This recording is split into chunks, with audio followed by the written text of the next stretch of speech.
Before you buy any used big bike, including Ducati like mine, a Ducati Monster, you should watch this video. Today, we are solving the Ducati Monster starting issue.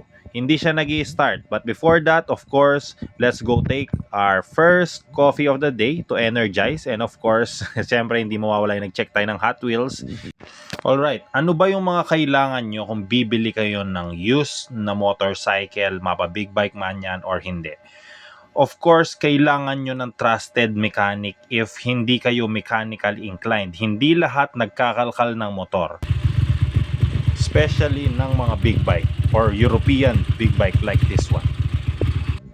So kung napanood nyo yung last video, ayaw niya mag-start kahit anong mangyari. So na-diagnose naman natin, ang pinaka naging problem niya is nagkulang yung charge ng battery and may pumutok na fuse, which is resolved today.